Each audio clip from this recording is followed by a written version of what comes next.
Placards di solusyon sa climate change, ito maganda 'to. Ito, ano natin 'to, ipakita natin 'to para maano natin. Ayan. So, napakaganda nitong ano, bago tayo bumanat, dun muna tayo sa good news. Napakaganda nitong, programa na ito ng, SMNI at ng KOJC dahil, ayun nga, panlaban sa climate change. Tingnan mo, ito si Bongbong Marcos, wala kang ibang sinisi sa pagbabagyo na ito kung hindi climate change. Ilang taon ka nang nakaupo? Ilang tree planting activities na ang ginawa mo sa buhay mo? Meron ka na bang na-organize na tree planting activities? Panay ka gamit sa climate change. Panay ka gamit sa bigla-bigla, sobrang lakas ng bagyo, ganito, ganito, eklat-eklat. Nauubos na ang pera ng gobyerno. Pero ang tanong, ano ba ang ginawa mo, ano ba ang ginagawa mo para malabanan itong climate change? Si Pastor Apollo Kibuloy, hindi pa po siya taga-gobyerno. Si Pastor Apollo Kibuloy, naka-freeze pa po yung assets nila until February. Hopefully, yung mga assets nila ma-clear na by February. Pero hindi natin alam kung i-extend ba yan. Pero alam ko, naka-freeze yung assets nila until February. Finreeze nyo yung assets nila, nagsara yung Children's Joy Foundation dahil dyan sa hayop na pamumulitika ninyo. Pero anong ginagawa ng KOJC ngayon? Anong ginagawa ng SMNI ngayon? Anong ginagawa ni Pastor Apollo Kibuloy? Sa kabila ng ang kanilang leader ay nasa ano ngayon, I think si Pastor Apollo Kibuloy is in the hospital, so let us pray for his for his good health, ha. Pagdasal tayo para sa kanyang mabuting kalusugan. Pero si Pastor Kibuloy po ay ngayon ay nasa responsibilidad or pangangalaga ng PNP. Dahil nga siya po ay arestado dahil po yung kanyang isang kaso na qualified human trafficking ay wala pong bail. So until maayos lahat ng mga gusot na ito, ma-approve yung kanilang mga motions, ay mananatili po si Pastor Apollo Kibuloy sa kanilang pangangalaga. Ngayon, partida pa. Si BBM, with all the wealth na nakulimbat ng tatay niya, di umano, at yung yaman nila, mga ginto nila, di umano, at saka etong pera ng pamahalaan natin, taxpayers money, nasa kanya pa lahat ng mga ahensya ng gobyerno. Meron pa siyang DNR, meron siyang Department of Agriculture, meron pa siyang sundalo, meron pa siyang pulis. Tapos kapag ganito may mga bagyo-bagyo na sumisira sa kalikasan natin, nung unang bagyo na umano siya, sumakay siya ng helicopter, anong sabi niya? Ang problema natin kaya nag-landslide, mudslide diyan, it's because walang puno. Okay, sige. O ano na bang ginawa niya after nun? Naglunsad na ba siya ng mga tree planting activities? With all the resources na meron siya, yung personal na yaman niya, yung yaman ng bayan natin, yung kapangyarihan na utusan ng lahat ng ahensya ng gobyerno natin, ano naman nagawa niya para labanan yung climate change na lagi niyang sinisisi? Si Pastor Apollo Kibuloy po ay nakakulong ngayon. Si Pastor Apollo Kibuloy po ang kanilang mga assets ng simbahan nila ngayon, naka-freeze. Pero anong ginagawa nila? Before pa na makulong si Pastor Apollo Kibuloy, na po sila, tatanim na sila ng mga bakawan sa mga natin, sa mga yung diyan sa may bandang mga Cavite para alam mo na yung tubig hindi umapaw. May pipigil doon sa tubig kapagka malakas ang alon and all, nagtanim sila ng mga bakawan. So, ngayon naman meron naman silang inilunsad dahil nga nakakahiya naman kay Bongbong Marcos, ang hilig niyang gamitin yung hayop na charge to experience na yan, ang hilig niyang gamitin yung climate change, pero wala naman siyang ginagawa sa climate change. Ito, nagtanim po ang lahat ng mga members, followers, open po ito sa lahat, 'no. Ito yung klase ng pangangampanya ni pastor ay iba. Oo, kasi ang pangangampanya nung mga ngayon, nung mga politiko ngayon, ng mga tumatakbo, puro papogi sa social media, napansin ninyo? Post, post, post, may mga kawang gawa sa ganito, sa ganyan, kung ano-ano pa man, ng mga ano programang ginagawa nila.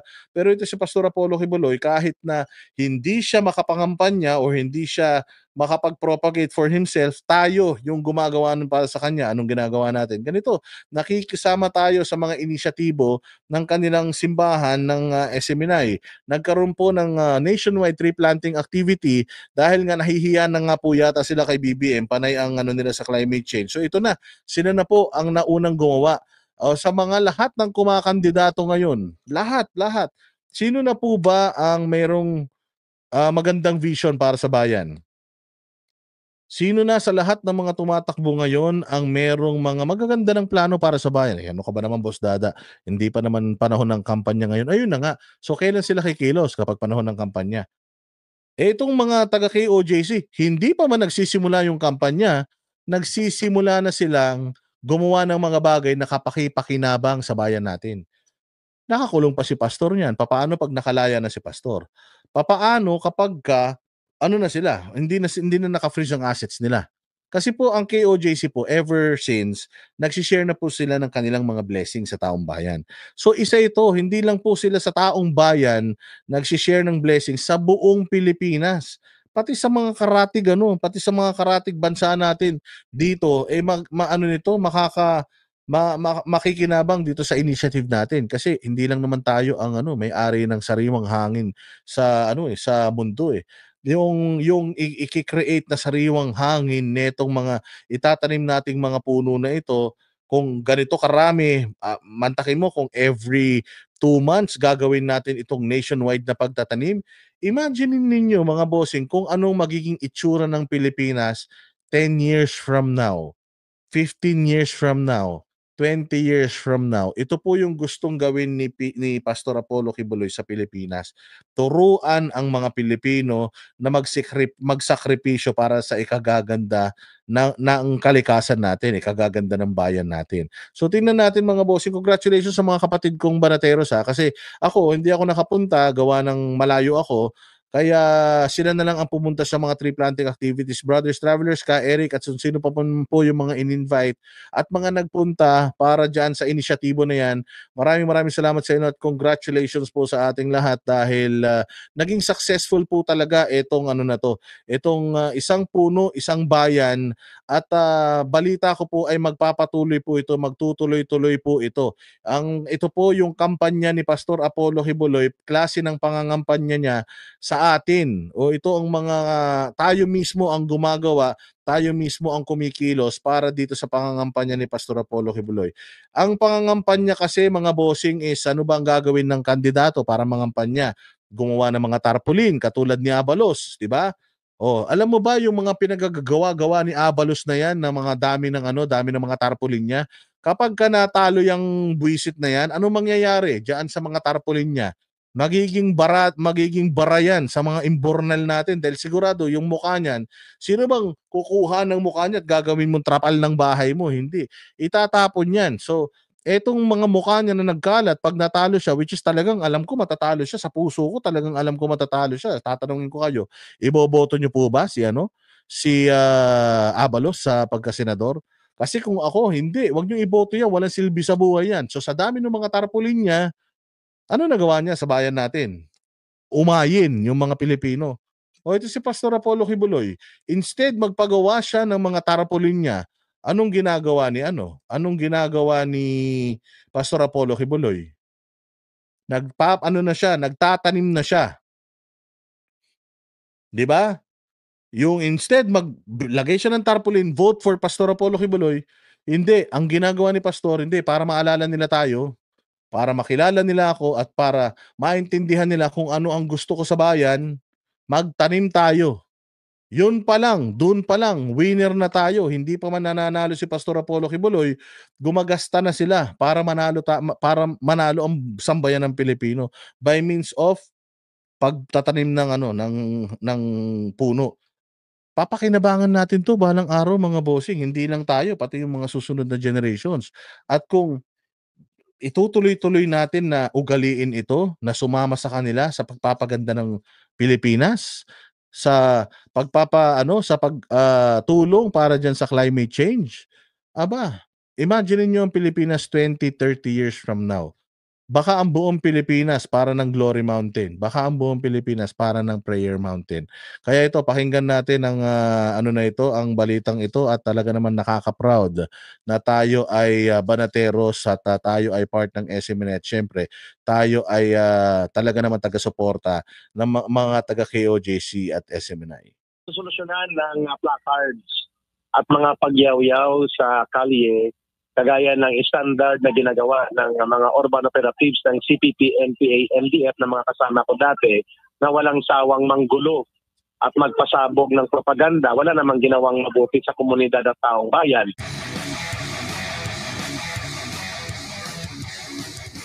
Maraming salamat po sa inyong pagsuporta at pagsama in physical and in spirit of solidarity sa 1-3, One Nation Coordinated Tree Planting Initiative po na ipinapanawagan at ipinanawagan ni Pastor Kibuloy. Good afternoon to everybody. Yung mga dati mong mga kasamahan na mga makakaliwang grupo kahapon ng isang araw nagkaroon sila ng rally para sa climate change. Sabi ko nga, Diyos ko po, rally para sa climate change. Putang ina, anong magagawa ng pagrarally nyo? Anong magagawa ng mga muka sa tarpaulin ng mga kandidato? Walang magagawa yan. Pati yung pagsigaw-sigaw nyo, ito talagang mga makakaliwat mga aktivista na to, mga walang silbi talaga sa buhay itong mga hayop na ito. Instead of mag-rally-rally kayo for climate change, ito si Bongbong, instead of always blaming climate change sa lahat ng mga bagyo at pagbabaha na nangyayari sa Pilipinas, gumawa kayo ng paraan para makatulong kayo sa climate change. Hindi lang yung puro kayo climate change, mga hayop kayo. kung yung nirally nila, itinanim nila ng puno, nilinis nila ng kanal at mga imbornal at mag-coastal cleanup sila, talaga makikita natin kung sincero ba talaga sila.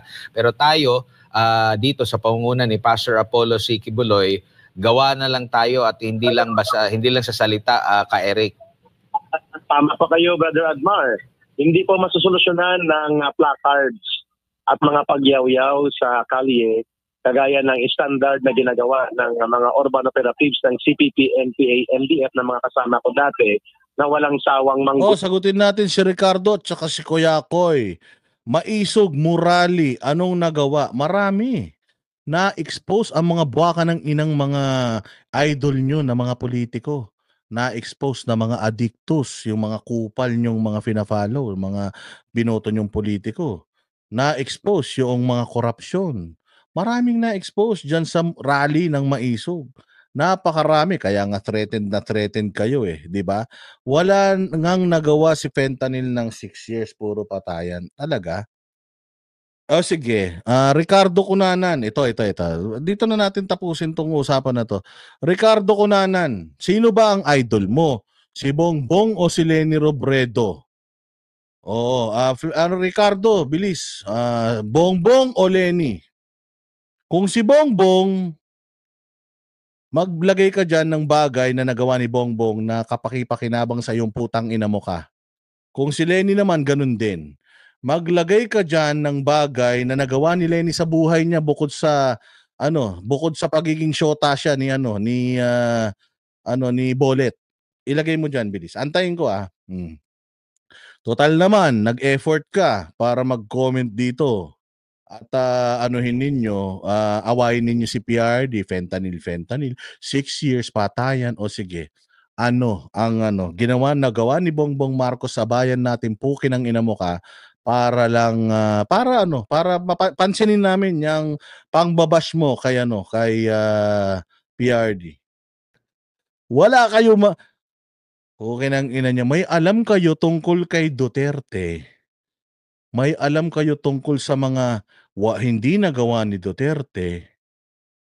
Pero putang ina nyo, wala kayong alam na nagawang mabuti ni Bongbong? So, ibig sabihin, alam nyo na si PRD nag-fentanyl, 6 na taon, napatayan. Alam nyo yun, Pero pag tinanong kayo kung may alam ba kayong nagawa ni Bongbong sa Pilipinas, pukin ang ina nyo, wala kayong may sagot. Anak ng tinapay, yan ang sinasabi ko. Dito sa channel natin, mauubos kayong mga troll. Di ba? Mauubos kayong mga troll dahil puking ina nyo, wala kayong mailalagay dito na matinong ginawa ng mga ipinagtatanggol ninyo. So wala na, yun na yun. Fentanyl, 6 years, patayan. Yun na yun. Wala na. So 5, 4, 3, 2, 1. Yun na yun, wala na. Putang ina nyo, yung sinasabi ko sa inyo, kakanood nyo kala Jared yan eh. Mahilig lang kayo mang-urat, mag-ad hominem, pero pukinang ina nyo, pag tinanong kayo kung may nagawa, wala. Wala no? Wala na no, nawala sila. Hinaid nyo ba? Hinaid nyo ba na wala ba sila o ano? Wala na, wala na. Okay, so kung wala na, maraming salamat sa pagbisita nyo rito. Isa na naman pong troll ni Bongbong Marcos ang walang naisagot. Ano ba nagawa ni Fentanyl? Putang ina. Huwag mong isipin muna yung nagawa ni Fentanyl. Marami kaming alam. Ikaw muna, maglagay ka muna dyan, Ricardo Cunanan, bilisan mo. I have all day. Bilis linggo ngayon. Maglagay ka muna ng nilagay ni Bongbong, nagawa ni Bongbong sa Pilipinas, bukin ng ina mo ka. Hindi yung si PRD, o sige, wala nagawa si PRD kahit isa. Wala nagawa. Patayan lang, dumami droga, siya ang drug lord sa Pilipinas. Okay na, o sige na, o sige, it's your turn. Ilagay mo na dyan kung ano nagawa ni Bongbong. Bilis. Nag-agree na kami sa'yo, ha? Nag-agree na ako sa'yo na walang nagawa si PRRD. Siya ang pinaka walang kwentang presidente sa Pilipinas. Okay, it's your time naman. Ano naman ang nagawa ni Bongbong? Bilis. Wala. Bilisan mo Ricardo Cunanan, putang ina mo ka. Sana pinutok ka na lang ng tatay mo sa kumot o kaya pinalunok ka na lang sa nanay mo. Sana nilunok ka na lang ng nanay mo para hindi ka sana nabuhay. Wala ka palang silbi. Ilagay mo, bilis. Ilagay mo. Oo, anong kaya nga kulong na ilagay mo, hindi yung kulong, si Bongbong nga, si Bongbong. Bilis. Anong nagawa ni Bongbong sa Pilipinas? Buha ka ng ina mo ka, bilisan mo. Wala na. Wala na. Wala. So, tangin na ka Kita mo bait ko sa'yo. Tinanggap ko na yung mga sinasabi mo kay PRD Oo, tinanggap ko na. Para lang sa kasiyahan ng buhay mo. Ngayon, sagutin mo na lang yung tanong natin. Total, magkakakampi naman tayo rito eh. Galit naman tayo kay PRD. Anong nagawa ni Bongbong? Bilisan mo, putangin na mo ka para naman malaman namin kung may alam ka ba talaga o wala. Bilis! Wala. Oy, Sally Paderna, salamat kaayo. At magpasabog ng propaganda. Wala namang ginawang wait lang ka, Eric. Mamaya ka na magsalita. Tingnan muna natin ang magaling na follower ni Bongbong. Putangina. Ba't magugugil ako? Hindi ako magugugil. Ikaw yung epal eh. Ricardo Cunanan eh. Ikaw yung epal. Ikaw yung gusto mong sabihin magaling si Bongbong. Hindi magaling si PRD. Ilagay mo. Bilisan mo. Pukin ng ina mo. Tanga ka no? Ha? Tanga ka no? Ricardo Cunanan. Pukin ng ina mo ka. Patay gutom. Yan ang sinasabi ko sa inyo. Mapapahamak kayo rito. Walang alam. Tama? Walang alam no? Di ka marunong bono. Anong di ako marunong? Anong di ka marunong bono? Ano yung bono? Di ka marunong bono? Ano yan? Tangina, okay na. I-block nyo na to. Okay na to. Wala na to. Walang laman to. Walang laman. Okay. So, diretso na tayo. Pukin ang ina ninyo Sabihan niyo si Bongbong Marcos. Putang ina. Puros kayo tanggol kay Bongbong Marcos. Puros kayo dila sa tumbong ni Bongbong Marcos. Putang ina. Wala naman pala kayong alam na ginawa ni Bongbong Marcos sa Pilipinas. Ilang taon na si Bongbong na presidente. Wala pa kayong alam na nagawa ng tao. Ang hilig niyong sitahin si Inday. Ang hilig niyong sitahin yung mga Duterte. Ang hilig niyong sitahin yung mga nangyari nung panahon ni PRD. Puking ina ninyo, 3 taon na si Bongbong, wala pa kayong alam na nagawa ni Bongbong sa buhay niya. Putang ina nyo talaga wala kayong mga silbi. But anyways, going back dito sa ating programa, ito pong si Ka Eric Celis, katulad ng sinasabi niya, puro sigaw lang yung mga nasa rally di umano ng climate change. Si Bongbong puro sisi lang sa climate change. Si Bongbong ito katulad dito, yung basher na ano, itong basher na na ni Bongbong Marcos na nagpunta rito. Magaling lang siyang sumita, pero wala siyang alam. Ganito din etong si Bongbong Marcos at saka etong mga kupal na mga kesyo mahilig mag rally na climate change pero wala namang mga ginagawa. Putang na yung mga placard pagkatapos gamitin tatapon lang. Yung mga kending kinain, itatapon lang yung palara. Yung mga soft drinks in can, itatapon lang yung mga pinagkainan. Putangin ng mga hipokrito. Dito sa KOJC, dito sa SMNI at lalong-lalo na sa Banateros, kala kay Eric, kasama nila Ipano Party List at lahat-lahat na ng mga nakiparticipate dito, walang hipokrito sa amin. We practice what we preach. Hindi lang kami all bark, no bite. No, hindi po kami ganun. Kami po ay nagrereklamo pero may ginagawa para sa bayan. Eto, may problema tayo sa pagbabaha, may problema tayo sa climate change. Anong gawin natin? Magtanim tayo ng puno para merong mag-absorb ng mga sobrang tubig, para yung mga kalupaan natin hindi gumuho, tumibay dahil sa mga ugat ng puno, somewhat magkaroon pa tayo ng sa preskong hangin. So, hindi na masyadong mainit kaya lintik ang init sa Pilipinas dahil nauubos na mga puno natin. So ibalik natin yung dating ganda alindog ng Pilipinas. Salamat kaayo Mr. Share. Wala, di ko na kaya. O matulog ka na bukas, mag-ano ka na lang ulit. Ano ka na lang ulit, mag-replay ka na lang ulit. So ito, diretso natin tong napakagandang inisyatibo ng SMNet ng KOJC. Komunidad at taong bayan. I agree to that point of view.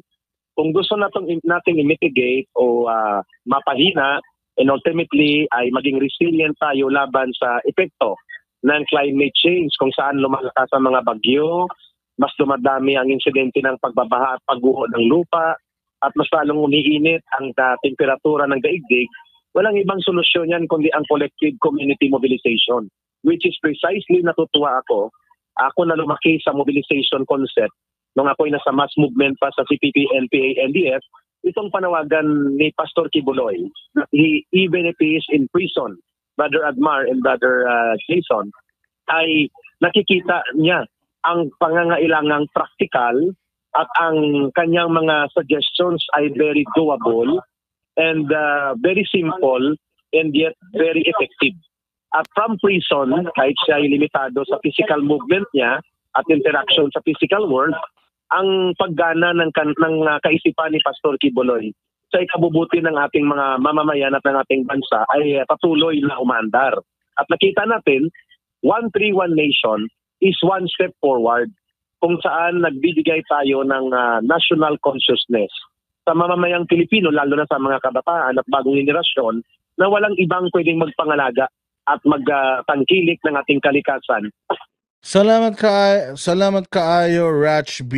Good afternoon sa iyo dyan sa Hong Kong at syempre kay MG. Boss Dada, shout out dyan sa Hong Kong. Yes, proud na proud ang mga taga Hong Kong. I'm proud, Boss Dada, kasi nakasama ako kahapon sa Antipolo para sa tree planting. Filomena Villanueva question, kayo po ba ay member ng KOJC? Oo, kayo po ba ay member ng KOJC? Kung hindi po kayo member ng KOJC, maraming salamat po sa inyong pakikiisa kahit hindi po kayo member ng KOJC. Again, ito pong event na ito ay hindi lang po para sa KOJC members o workers, para po ito sa buong Pilipino dahil po ang makikinabang po dito ay buong Pilipinas. Ito po ay inisyatibo para instead of si Pastor Apollo Kibuloy i-flood niya yung buong Pilipinas ng mukha niya, tarpaulin niya, mas mabuti lagyan na lang natin at magtanim na lang tayo ng mga puno at magsisilbi itong puno na ito ang panimula sa kampanya natin para si Pastor Apollo Kibuloy iboto ng buong Pilipinas sa pagkasenador. O di ba, napakagandang inisyatibo niyan. Yung iba, tradisyonal na pangangampanya, si Pastor Apollo Kibuloy, yung pangangampanya niya ay talagang para sa bayan. Yung pangangampanya niya ay talagang nakakatulong sa bayan at balang araw, ay mapapakinabangan ng mga susunod na henerasyon. Ayan. Magpa-print ako ng t-shirt para kay Pastor Apollo Kibuloy. Siguro mga 70 t-shirt yun. MG, maraming salamat kung taga saan ka man. Maraming salamat sa pagtulong ninyo dito sa pagpapakilala natin kay Pastor Apollo Kibuloy. Kailangan natin, daming pera ng mga kalaban natin. Sabi ko nga sa inyo, halos sa pagkasenador, 5 na lang yung posisyon na pinaglalaban-labanan. Kaya sana po ilagay natin sa ating mga balota pagdating ng eleksyon numero 1 si Pastor, and then boto na po natin lahat ng mga alam natin na makakatulong sa mga magiging advokasya at mga batas na gagawin ni Pastor Apollo Kibuloy. Kung hindi sayong Oy, safety and security brag. Maraming salamat sir. God bless you. Mabuhay ka ha. Pagaling ka sir, pagaling ka. mga mamamayan mismo. At yan ang dahilan kung bakit ang mamamayang Pilipino ay natutuwa. Majority na nakikita ko sa reaksyon sa social media ay tuwang... Ayun, bakit ko po tinanong si Filomena Villanueva kung siya po ba ay member? Para po sa kaalaman po ng nating lahat, hindi lang po ito for members. Again, Banaderos Brothers, we are working as a news anchors po kami ng SMNI, pero hindi po kami member ng KOJC. Pero talagang dinidevote po namin yung aming time and effort para sa magandang cause ng KOJC, ng SMNI at syempre ni Pastor Apollo Kibuloy. So katulad ni Filomena Villanueva na sumama sa tree planting activity na ito. Hindi ba? Para makatulong sa sa inang kalikasan. Napakahusay niyan. Maraming salamat Filomena Villanueva ha. Kasi ipinakita mo na na hindi kailangan maging member ng KOJC. Hindi kailangan maging banateros, hindi kailangan maging DDS, hindi kailangan maano natin 'to mga Pilipino. Maisapuso, maisabuhay natin yung mga ganitong gawain. Malay mo maging successful ito at mapaganda nito ang Pilipinas, maging presko ulit ang hangin natin at hindi na tayo bahain ulit, or kahit papaano malabanan yung baha. Hindi naman kailangan kasi ng pera ng taong bayan para lang tayo makagawa ng mga bagay-bagay para makatulong sa kalikasan. Ito initiatives lang. Magastos to, pero okay lang. Importante, gumastos tayo ng may katuturan. Kasi yung mga politiko dyan, gagastos sa mga tarpaulin nila. Si Abalos, ang lalaki ng tarpaulin, ilang milyon ang ginastos yan dyan. Ano nagawa nun sa bayan? Ano naitulong nun sa bayan? Pagkatapos, yung tarpaulin mo, saan pupunta yan? Sa mga imbornal, sa mga tulay, sa mga estero, o dyan sa mga ilog. O ano nangyari? Nakasira pa ng kalikasan imbis na nakatulong ka sa bayan. So, salot talaga, di ba? tuwa sila na nagkaroon ng ganitong inisyatiba. Ang tawag ko dito, Brother Admar, Brother Jason, ay positive initiative. Ibig sabihin po, ang mga ideya na nanggagaling sa Kingdom of Jesus Christ sa pamunuan ng KOGC at tinatangkilik ng mamamayan is a trigger action that can generate collective and community participation exactly the way I observed today. Alam nyo, tingnan ninyo, ang ganda nito. Ang ganda ng kampanya ni Virgie. Sabi ni Virgie, kasi nandito ako sa abroad yung mga pamilya ko nandiyan dyan sa Pilipinas. Now, ito ang magandang vote buying. Pagka yung vote buying, nanggagaling sa pera nyo mismo, sa bulsa nyo, yung pinambibili nyo ng boto, okay yan. Sabi niya nga, hindi ako makaboto rito, kaya yung mga kamag-anak ko, kapag binoto nila si Pastor Apollo Kibuloy, bibigyan ko sila 1,000 per head. Ang galing ha. Palakpakan natin si Virgie 27. Ito ang legal na vote buying. Sabi nga niya, papakahirap ako dito sa abroad para magtrabaho, para may maganda kayong kinabukasan, mga buwisit kayo ha. Kung gusto niyo ng magandang kinabukasan, iboto niyo si Pastor. Meron pa kayong tigi 1,000. Palakpakan natin si Virgie 27 sa kanyang inisyatibo. Ito lang daw matutulong niya kay Pastor Apollo. 3-1 Nation tree planting activity dito sa mabulubunduking bahagi ng Antipolo sa Barangay San Jose, na ang likod nito ay Sierra Madre Mountain Range na Brother Admar and Brother Jason. There is no other opportune time that will be more practical and necessary na gawin itong massive tree planting mobilization and environmental consciousness na idudulot nito sa ating mga kababayan than this time na sunod-sunod ang pagsasalanta ng mga bagyo sa ating mga kababayan. Hindi mo kailangan na maging rocket scientist para malaman itong mabisang solusyon na ito, ka Eric. Ano sa nakikita mo? Alam mo, Admar, masakit ka magsalita, ah. Parang sinasabi ni Admar dito, we have a problem sa pagbabaha sa Pilipinas. Meron tayong climate change problem. Masyado nang mainit yung mundo natin. So hindi mo na kailangang maging scientist, maging rocket scientist para lang malaman mo kung ano yung mga hakbangin na gagawin mo para mapaganda mo ang kalikasan or mabago mo, ma-reverse mo yung climate change. Magtanim ng puno. Anong mahirap doon? So parang sinasabi dito ni Admar na hindi mo kailangang maging presidente para lang maintindihan mo na ang sagot sa climate change na lagi mong sinisisi is yung pagtatanim ng puno. So Bongbong, ano pang inaantay mo? May bagyo na naman. Eh siguro, yung nalalabi mong 4 na taon sa serbisyo, simulan mo na, immobilize yung gumawa ka naman ng maayos para sa bayan. Immobilize mo na yung DENR. Immobilize mo na pati DAR. Immobilize mo na lahat ng mga DOST, lahat na. Immobilize mo na para kahit nga kami, sabihan mo kami na, oh, Boss Dada, mga banateros, okay, OJC, samahan nyo ang gobyerno natin. Magtanim tayo ng maraming puno. Simulan nyo na. Sasama kami, basta sa kabutihan.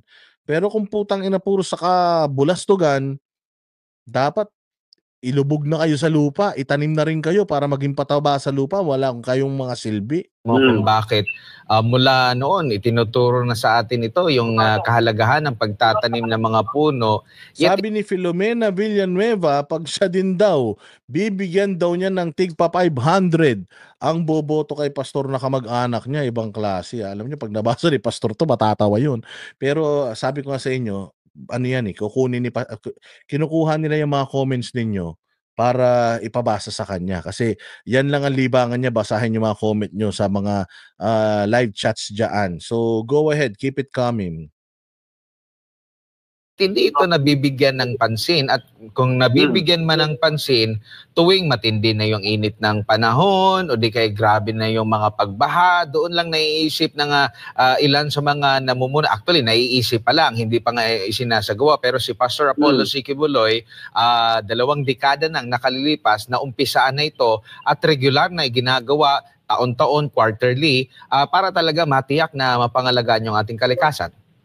That is correct. Ang consistency ng programa sa environmental management and governance for sustainability ng ating kalikasan, ginagawa na ni Pastore at ng Kingdom of Jesus Christ, at ito'y pinapalaganap nyo.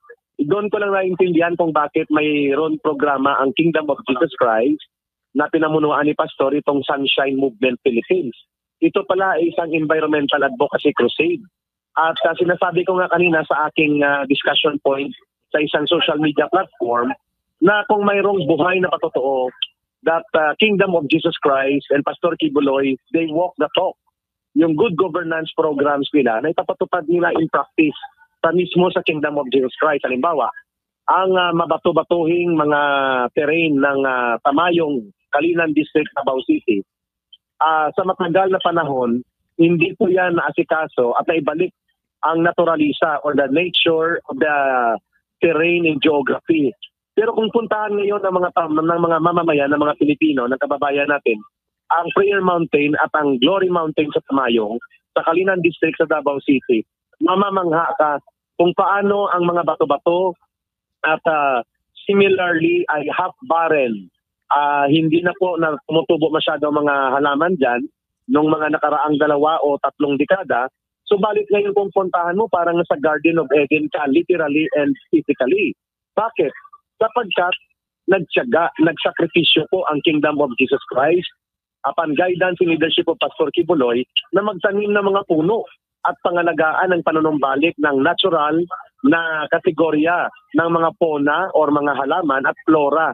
Yung flora sa mga halaman, yung fauna sa mga hayop na mga natural sa lugar. And now, I came to understand, Brother Admar and Brother Jason, na si Pastor Quiboloy was able to plant kayo dyan sa Glory Mountain alone more than 14,000 good species of pine tree. at ang nag-survive mahigit 80%. Therefore, mayroong mga around 11,000 fully matured file 3 ang Glory Mountain na nagbigay ng magandang level of oxygenation, magandang environmental degree na babalik muli ang natural na mga paligid ng Glory Mountain at ng Tamayong at pati sa Prayer Mountain. Iyan ang sinasabi mo, Brother Admar, na consistency of action and program, which I believe 131 Nation needs to be adopted as a program. Not Again, mga bossing this was mobilized sa buong Pilipinas. Luzon, Visayas, Mindanao. Merong tree planting activity initiated by no other than the KOJCs, the KLCs sa buong Pilipinas. Alam mo, nakaka-proud. Ako proud ako mga bossing that I am part of this group. And in a heartbeat, pag kami mga ganitong mga activities ulit, I always want to be part of it. Manalo matalo si Pastor Apollo Kibuloy, every time na may mga ganitong initiatives, I'll make it a commitment na sasama talaga ako. Sasama talaga ako kahit na, kasi hindi naman ito naman ginagawa natin para sa bayan talaga to eh. Of course, ginagawa ni Pastor Apollo Kibuloy ito para sa Pilipinas. Matagal niya nang ginagawa to kahit naman wala naman siyang pangarap tumakbo sa politika noon eh. Pangarap lang naman niya is mapaganda Pilipinas eh. At maibalik sa Pilipinas yung yung biyaya ng Panginoon, biyaya ng Panginoon sa KOJC.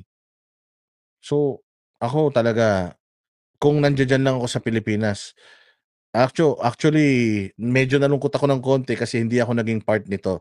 And pero nandito naman ako sa Malayo, so siguro naman maintindihan ni Pastor kung hindi ako nakapagtanim ng puno. Pero ang sarap sana yung puno na itatanim ko, papangananon ko siyang Boss D, di ba? Ang ganda-ganda nun.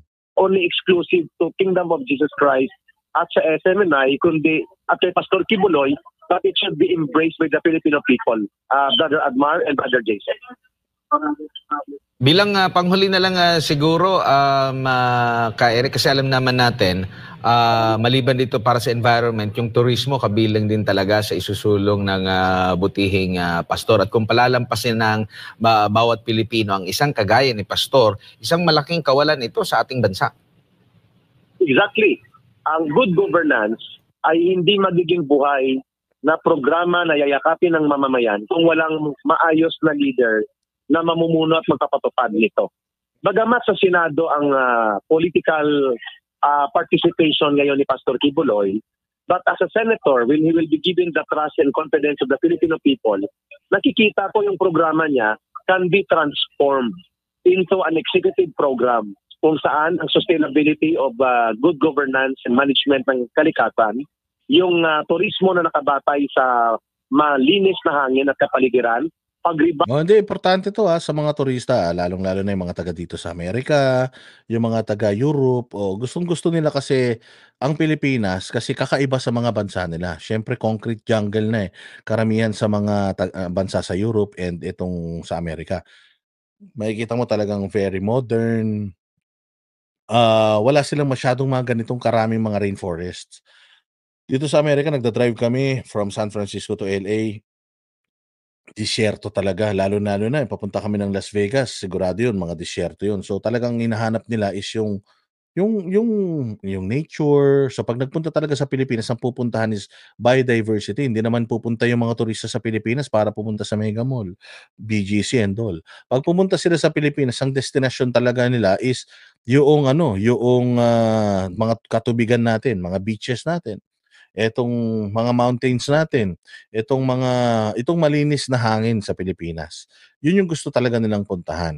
Kaya nga pinakamaganda talaga is taniman natin ulit lahat. Taniman natin lahat para maibalik yung dating ganda ng Pilipinas kasi talagang mga nature lovers po yung mga pumupunta dito sa Pilipinas kasi yung mga shopping na yan sa kahit saang bansa, kahit sa mga bansa na pinanggalingan ng mga turista, meron yan. Pero yung magandang beaches, magandang shorelines, friendly na mga Pilipino, sariwang hangin, preskong mga pagkain, mga gulay and all. Palagay ko talagang ito yung magiging bentahin natin na matagal nang nawala sa Pilipinas na planong ibalik ni PRD. Pati South Cotabato, kung Sultan Kudarat, nag-enjoy yung mga nag-volunteer ng tree planting. Ngayong Sabado naman, may cleanup drive naman sa Jensan, ang area lilinisin namin. Thank you very much, Sig Maganda. And by the way meron din po cleanup drive sa mga hindi ko lang alam yung mga cleanup drives na locations na gagawin po ng KOJC at ng SMNI. Pero i-announce po natin. Yung susunod po, di ba, after po nitong tree planting ay cleanup drive naman. So, cleanliness is next to godliness. Sabi nga, di ba? Musikero sa Bukid, magandang araw, Boss D. Proud na proud lahat kahapon dahil maraming nagsama-sama sa Marilog District na mga bata ng taga JMCFI. Imaginein mo, di ba? Maraming salamat, Musikero sa Bukid, sa iyong pagpatnubay at sa iyong sa magandang balita mo. Pero yun nga, cleanliness is next to godliness. Maglinis-linis tayo ng kapaligiran natin para kaya-aya naman sa paningin natin. Kaya-aya naman sa paningin ng mga bisita natin, yung ating kapaligiran. Sabi ko sa inyo, aside from maglinis-linis tayo ng kapaligiran, magsimula na rin po tayo maglinis-linis ng mga nasa gobyerno. Okay lang ba 'yon? Oo, yung mga basura sa gobyerno, pulutin natin at itapon na po natin sila sa mga tamang basurahan para sa kanila. Doon sila sa mga nabubulok na hindi na recyclable, okay? Huwag na nating i-recycle yung mga bulok na mga politiko natin sa Pilipinas. Ilagay nyo na si Abalos doon sa bulok na. O wag na siya nabubulok, yung bulok na yung pwede nang sunugin. Inon nyo na, wag nang i-recycle as in, itapon na sa Mars. O ilagay nyo na yan, yung political career ni Abalos. At kung sino-sino pa ng mga tumatakbong mga politiko, ng mga dati ng politiko na walang nagawa sa bayan, itapon na po natin. Simulan na po natin maglinis-linis. Hindi lang po sa kapaligiran natin, maglinis-linis na rin tayo ng mga politiko na inilalagay natin sa pamahalaan. All right. So